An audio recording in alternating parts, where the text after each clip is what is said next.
अरे हर कोई हमको टारगेट कर रहा है। किसी के घर में भैंस दूध नहीं दी, हम जिम्मेदार। किसी के घर में मुर्गी अंडा नहीं दी, हम जिम्मेदार। हाँ, हर जगह की जिम्मेदारी हम पर है। फिर आकर पूरे देश में अगर कोई एक्सट्रीम है तो ओवैसी है। और आप जो बीजेपी को नहीं रोक पा रहे हैं अपने स्टेट में, वो आपको नजर नहीं आता, क्योंकि आप में एरोगेंस है, गुरूर है। आप नीचे मुंडी करके देखना नहीं चाहती हैं अपने सर को, तो आपको लगता है कि उस पर जिम्मेदारी डाल दो। तीखे व्यंग्य भरी ये भाषा है ऑल इंडिया मजलिस से इत्तेहादुल मुस्लिमीन यानी AIMIM के अध्यक्ष और हैदराबाद के सांसद असदुद्दीन ओवैसी की, जो इसी तरह के बयानों और तेज तर्रार भाषणों के लिए जाने जाते हैं। पश्चिम बंगाल की मुख्यमंत्री ममता बनर्जी ने जब नाम लिए बिना उन पर निशाना साधा तो ओवैसी ने इसी अंदाज में जवाब दिया। पश्चिम बंगाल के कूच बिहार में अपनी पार्टी तृणमूल कांग्रेस के कार्यक्रम के दौरान ममता बनर्जी ने कहा कि एक राजनीतिक पार्टी है जो बीजेपी से पैसे ले रही है, वो पश्चिम बंगाल से नहीं बल्कि हैदराबाद से है। चूंकि AIMIM और इसके प्रमुख असदुद्दीन ओवैसी मूलतः हैदराबाद से हैं, तो ये माना गया कि ममता का निशाना उन्हीं पर है। असदुद्दीन ओवैसी ने भी जवाब देने में देरी नहीं की। उन्होंने कहा, ममता बनर्जी की जुबान पर मेरा नाम आया, इसके लिए मैं थैंक यू कहना चाहूंगा। ओवैसी ने अल्पसंख्यकों को बांटने के आरोप पर भी पलटवार किया और कहा कि आजकल हर कोई हमें ही जिम्मेदार मान रहा है, लेकिन ये नहीं जानते कि मुसलमान बदल चुका है। बंगाल में जब ये बीजेपी को नहीं रोक पाए तो हमें जिम्मेदार बता रहे हैं। ममता बनर्जी और असदुद्दीन ओवैसी के बयान ऐसे समय आए हैं जब AIMIM पश्चिम बंगाल में 2021 में होने जा रहे विधानसभा चुनाव में उतरने का ऐलान कर चुकी है। पश्चिम बंगाल की मुख्यमंत्री के निशाने पर अक्सर लेफ्ट और बीजेपी रहा करते थे, मगर ये पहला मौका है जब उन्होंने AIMIM पर निशाना साधा। ममता बनर्जी और असदुद्दीन ओवैसी के बीच हुए शब्दों के इस आदान प्रदान को पश्चिम बंगाल की राजनीति में एक नए अध्याय की शुरुआत के तौर पर भी देखा जा रहा है। दरअसल पश्चिम बंगाल में चुनाव लड़ने के ओवैसी के बयान से ममता बनर्जी की चिंताएं बढ़ना स्वाभाविक माना जा रहा है, क्योंकि AIMIM ने पिछले एक दशक में हैदराबाद से निकलकर देश के अन्य हिस्सों में भी पैर पसार लिए हैं और पार्टी का प्रभाव बढ़ाने में अहम भूमिका रही है इसके अध्यक्ष असदुद्दीन ओवैसी की, जो तेजी से युवा मुसलमानों के बीच लोकप्रिय हुए हैं।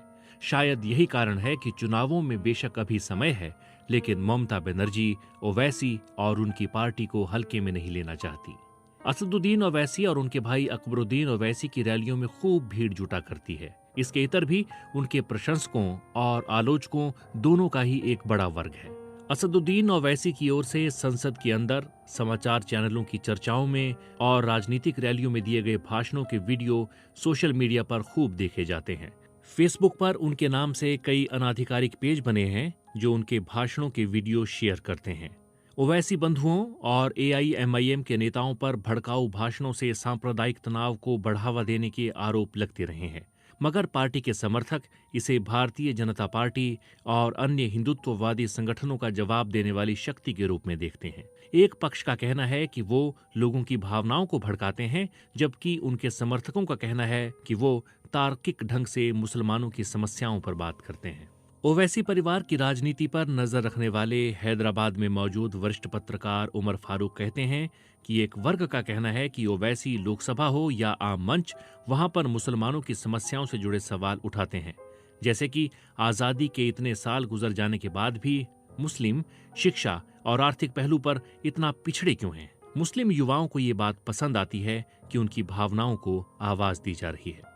हालांकि विश्लेषकों का ये भी मानना है कि हाल के दिनों में अल्पसंख्यकों के मामलों पर जिस तरह से ओवैसी ने खुलकर बात की, उससे भी उनकी अलग पहचान बनी है। हाल ही में जब अयोध्या मामले पर सुप्रीम कोर्ट का बहुप्रतीक्षित फैसला आया, तो उससे असंतोष जताने वाले शुरुआती लोगों में असदुद्दीन भी थे। उन्होंने कहा था कि all India Muslim personal law board की तरह वो भी इस फैसले से संतुष्ट नहीं है। उमर फारूक के मुताबिक मुसलमान नेता अन्य दलों में भी हैं, मगर वो पार्टी की लाइन और अनुशासन में बंधे रहते हैं। नेतृत्व की मर्जी के बिना वो कुछ नहीं करते। उदाहरण के लिए, संसद में जब 3 तलाक बिल पर बहस हुई थी, तो मुसलमानों की इस संबंध में क्या चिंताएं हैं, उसे सिर्फ असदुद्दीन ओवैसी ने उठाया, जबकि मुस्लिम सांसद और भी थे। तो जाहिर है जिन मुसलमानों ने उन्हें देखा होगा वे प्रभावित हुए होंगे। ओवैसी की लोकप्रियता बढ़ाने का श्रेय टीवी को भी जाता है, जिसके माध्यम से मुसलमान देखते हैं कि असदुद्दीन क्या सोच रखते हैं और उनके मामलों पर क्या बात करते हैं। असदुद्दीन ओवैसी की पार्टी ऑल इंडिया मजलिस से इत्तेहादुल मुस्लिमीन, जिसे मजलिस भी कहा जाता है, काफी पुराना संगठन है। लगभग 85 साल पहले हैदराबाद में सामाजिक धार्मिक संस्था के रूप में इसकी शुरुआत हुई थी। 1928 में नवाब महमूद नवाज खान ने मजलिस की स्थापना की थी और 1948 तक उनके पास इस संगठन की बागडोर रही। भारत की स्वतंत्रता के बाद ये संगठन हैदराबाद को स्वतंत्र बनाए रखने की वकालत करता था। इसीलिए जब 1948 में हैदराबाद का भारत में विलय हुआ था, तब भारत सरकार ने इस संगठन को प्रतिबंधित कर दिया था। उस समय इसके अध्यक्ष रहे कासिम राजवी को गिरफ्तार कर लिया गया था। बाद में राजवी पाकिस्तान चले गए, मगर संगठन की जिम्मेदारी उस समय के मशहूर वकील अब्दुल वहाद ओवैसी को सौंप गए थे। तब से यानी पिछले 5 दशकों से अधिक समय से ओवैसी परिवार ही मजलिस को चला रहा है। 1957 में मजलिस को राजनीतिक पार्टी के तौर पर बहाल किया गया। इसके नाम में ऑल इंडिया जोड़ा गया और इसका संविधान भी बदला गया। अब्दुल वहाद ओवैसी के बाद 1976 में पार्टी की जिम्मेदारी उनके बेटे सलाहुद्दीन ओवैसी को मिली, जो साल 2004 तक लगातार 6 बार हैदराबाद के सांसद रहे। अब सलाहुद्दीन ओवैसी के बड़े बेटे असदुद्दीन ओवैसी पार्टी के अध्यक्ष और हैदराबाद से सांसद हैं। उनके छोटे भाई अकबरुद्दीन ओवैसी विधानसभा में पार्टी विधायक दल के नेता हैं। तेलंगाना विधानसभा में उनकी पार्टी के 7 विधायक हैं। 13 मई 1969 को हैदराबाद में जन्मे असदुद्दीन ओवैसी राजनीति में आने से पहले लंदन से कानून की पढ़ाई कर रहे थे। जब वो लौटे तो उनके पिता सलाहुद्दीन ओवैसी पार्टी के अध्यक्ष थे। असदुद्दीन ओवैसी पहली बार साल 2004 में हैदराबाद के सांसद चुने गए। वो 2019 में चौथी बार यहां से सांसद चुने गए हैं। 1984 से लगातार हैदराबाद लोकसभा सीट पर ओवैसी परिवार के ही सदस्य जीतते आए हैं। जब असद के पिता पार्टी के अध्यक्ष थे, उस समय भी मजलिस आंध्र प्रदेश या आज के तेलंगाना से लगते महाराष्ट्र और कर्नाटक के इलाकों में सक्रिय थी, मगर उसने आगे बढ़ने की कोशिश नहीं की थी। लेकिन पिता के सक्रिय राजनीति से अलग होने के बाद जब असदुद्दीन ने पार्टी की जिम्मेदारी संभाली, तो उन्होंने राष्ट्रीय स्तर पर अपनी पार्टी की मौजूदगी का एहसास करवाने की कोशिश की। वरिष्ठ पत्रकार उमर फारूक बताते हैं कि असदुद्दीन ओवैसी जिस तरह से मुस्लिमों की समस्याओं पर राष्ट्रीय स्तर पर संसद के अंदर और बाहर मीडिया में मुखर होकर बोलते रहे हैं, उससे पूरे राज्य और देश में अल्पसंख्यकों को ये लगा कि कोई ऐसा लीडर है जो हमारी बात कर रहा है। इसका प्रभाव भी हुआ। हैदराबाद से बाहर मजलिस को सफलता मिली महाराष्ट्र में। अभी महाराष्ट्र से AIMIM का एक सांसद है और हाल ही में हुए विधानसभा चुनाव में उसे 2 सीटें मिली हैं। पिछली बार भी विधानसभा चुनाव में उसने 2 सीटें जीती थीं। इस बार वहां से हार मिली, मगर 2 नई सीटों पर उसके विधायक जीते हैं। एक समय हैदराबाद तक ही सीमित रही एक पार्टी के लिए ये बड़ी उपलब्धि मानी जा सकती है, लेकिन इसके लिए ओवैसी कई सालों से काम कर रहे थे। BBC मराठी सेवा के संपादक आशीष दीक्षित बताते हैं, लगभग 10 साल पहले असदुद्दीन ओवैसी ने महाराष्ट्र के मराठवाड़ा में काम करना शुरू किया। एक समय ये इलाका निजाम के हैदराबाद स्टेट का हिस्सा था। 1948 तक मराठवाड़ा क्षेत्र की राजधानी हैदराबाद था, इसलिए दोनों जगहों के बीच रिश्ते अच्छे थे। इस इलाके में मुसलमान आबादी अपेक्षाकृत अधिक है। जैसे कि मराठवाड़ा की क्षेत्रीय राजधानी औरंगाबाद में लगभग 30% मुसलमान हैं। ऐसे में AIMIM ने औरंगाबाद, नांदेड़ और परभणी जैसे शहरों में फोकस किया और स्थानीय निकाय के चुनाव लड़ना शुरू किया। इसमें उसे सफलता भी मिली। 2012 में नांदेड़ नगर निगम चुनाव की 81 सीटों में से AIMIM ने 11 सीटें जीती थी। 2015 में औरंगाबाद की 113 सीटों वाली म्यूनिसिपल कॉरपोरेशन में MIM ने 54 प्रत्याशी उतारे थे, जिनमें से 26 ने जीत हासिल की थी। इस तरह की जीतों से AIMIM की हिम्मत बढ़ी और उसे लगा कि महाराष्ट्र में उसके लिए संभावनाएं हैं। आशीष दीक्षित बताते हैं कि 2014 के विधानसभा चुनाव में जब शिवसेना, BJP, कांग्रेस और NCP अलग लड़ रही थीं, तब वोट बंटने का फायदा मजलिस को हुआ और औरंगाबाद सेंट्रल और मुंबई के भाईखला से इसके 2 विधायक जीत गए। इसके बाद मजलिस ने महाराष्ट्र को गंभीरता से लेना शुरू किया। असदुद्दीन और उनके भाई अकबरुद्दीन ओवैसी अक्सर महाराष्ट्र आते। यहाँ पर उन्होंने स्टेट यूनिट्स का भी गठन किया। खास बात यह है कि ओवैसी महाराष्ट्र में सिर्फ मुसलमानों तक सीमित नहीं रहे हैं। उन्होंने मुस्लिम दलित गठजोड़ पर फोकस किया ताकि उनकी पार्टी का प्रभाव बढ़ सके। ओवैसी ने नारा दिया है, जय भीम, जय मीम। मजलिस ने उत्तर प्रदेश विधानसभा चुनाव में भी उम्मीदवार उतारे थे, मगर उसे सफलता नहीं मिली थी। लेकिन बिहार के किशनगंज में हुए विधानसभा उपचुनाव के दौरान मजलिस के प्रत्याशी कमरुल हुदा ने बीजेपी प्रत्याशी स्वीटी सिंह को 10,000 से अधिक वोटों से हरा दिया। ये कांग्रेस की पारंपरिक सीट थी, मगर यहाँ कांग्रेस तीसरे नंबर पर रही। खास बात यह है कि किशनगंज बिहार का वो इलाका है जो पश्चिम बंगाल से जुड़ा हुआ है। ओवैसी और AIMIM की राजनीति पर वरिष्ठ पत्रकार उमर फारूक कहते हैं कि MIM का इस क्षेत्र में बढ़ता प्रभाव भी ममता बनर्जी की चिंता का कारण हो सकता है। वो कहते हैं कि पश्चिम बंगाल में तृणमूल कांग्रेस की जीत में मुसलमानों के वोटों की भूमिका अहम रहती है। ओवैसी की लोकप्रियता अन्य राज्यों के मुसलमानों के बीच बढ़ रही है।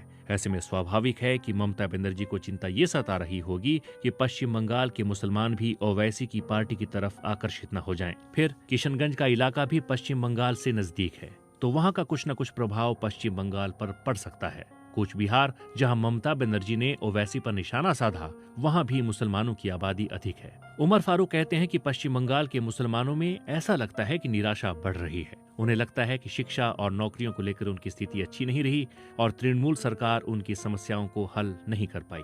इस कारण तृणमूल को डर है कि कल तक जो मतदाता उसके साथ थे वे छिटक सकते हैं। पूरे पश्चिम बंगाल में मुसलमान वोटरों की संख्या लगभग 30% है और कई सीटों में वो निर्णायक भूमिका निभाते हैं। कोलकाता में मौजूद वरिष्ठ पत्रकार प्रभाकर एम कहते हैं कि ओवैसी कह चुके हैं कि अगले चुनाव में वो पश्चिम बंगाल में उम्मीदवार उतार सकते हैं। यहाँ अल्पसंख्यक मतदाता लगभग 150 सीटों पर निर्णायक भूमिका में होते हैं। पहले ये लेफ्ट के साथ थे, फिर ममता ने उन्हें अपने साथ किया।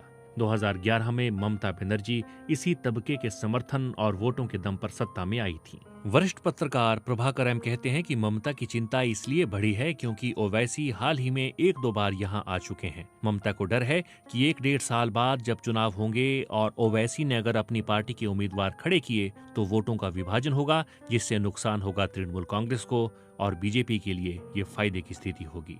माना जा रहा है कि इसी कारण इशारों में ममता बनर्जी ने नाम लिए बिना ओवैसी पर बीजेपी के साथ मिले होने का आरोप लगाया। लेकिन ये पहला मौका नहीं है जब कोई मजलिस को वोट काटने वाली पार्टी कह रहा है। ऐसे ही आरोप समाजवादी पार्टी लगा चुकी है। महाराष्ट्र में भी कांग्रेस और एनसीपी ऐसे आरोप लगाती रही है। बीबीसी मराठी सेवा के संपादक आशीष दीक्षित कहते हैं कि अगर AIMIM को आगे बढ़ना है तो उसके लिए जरूरी है कि वो वोट काटने वाली पार्टी के इस टैग से पार पाए। हालांकि असदुद्दीन ओवैसी इसकी कोशिश भी कर रहे हैं। वो कई बार कह चुके हैं कि अन्य राज्यों में हुए विधानसभा चुनावों और लोकसभा चुनावों में तो उन्होंने उम्मीदवार उतारे नहीं थे, फिर भी बीजेपी विरोधी पार्टियों की जो हार हुई उसके लिए उन्हें दोष नहीं दिया जा सकता। ओवैसी इस टैग को हटाने की कोशिश भी कर रहे हैं। वो कई बार कह चुके हैं कि लोकसभा चुनाव और अन्य राज्यों में हुए विधानसभा चुनावों में उनकी पार्टी के उम्मीदवार नहीं थे, फिर भी बीजेपी विरोधी पार्टियों की हार हुई। वो कहते हैं कि सेक्युलर पार्टियां, जिनमें कांग्रेस भी शामिल है, जब अपने हिंदू सेक्युलर वोट ही अपने पास नहीं रख पाई तो फिर AIMIM को दोष क्यों दिया जा रहा है। अब तक पश्चिम बंगाल में मजलिस खास सक्रिय नहीं थी, मगर धीरे धीरे उसकी सक्रियता बढ़ रही है। ओवैसी ने राज्य के दौरे भी शुरू किए हैं। उन्हें अपनी पार्टी की सफलता की उम्मीद तो होगी, लेकिन सिर्फ मुसलमानों के वोटों के आधार पर सफलता पाना आसान नहीं होगा। बीबीसी मराठी सेवा के संपादक आशीष दीक्षित इसके लिए महाराष्ट्र का उदाहरण देते हैं। वो कहते हैं AIMIM को सोचना होगा कि अगर मुसलमानों के मन में ये बात बैठ जाती है कि ओवैसी की पार्टी को वोट देने से बीजेपी का फायदा होता है तो फिर उसे मुश्किल होगी। वो एक ही हाल में AIMIM को वोट दे सकते हैं जब वो पार्टी कमजोर हो जाए जिसे वो वोट देते रहे हैं। उदाहरण के लिए महाराष्ट्र में अब कांग्रेस और एनसीपी की स्थिति 2014 के मुकाबले बेहतर हुई है। ऐसे में अगर मुसलमानों को लगता है कि ये पार्टियां जीतने की बेहतर स्थिति में हैं, तो मजलिस के लिए महाराष्ट्र में आगे चुनौती बढ़ जाएगी। जिस शैली में ममता बनर्जी ने AIMIM पर निशाना साधा है, उसके आधार पर अगर यही बात पश्चिम बंगाल के मतदाताओं के मन में वो बिठाने में सफल हो जाती हैं, तो ओवैसी को मुश्किल हो सकती है। मगर अभी चुनावों में 1.5 साल का समय है। सबकी निगाहें इस बात पर होंगी कि ओवैसी इस चुनौती को पार करके तृणमूल कांग्रेस और बीजेपी के लिए चैलेंज बन पाते हैं या नहीं।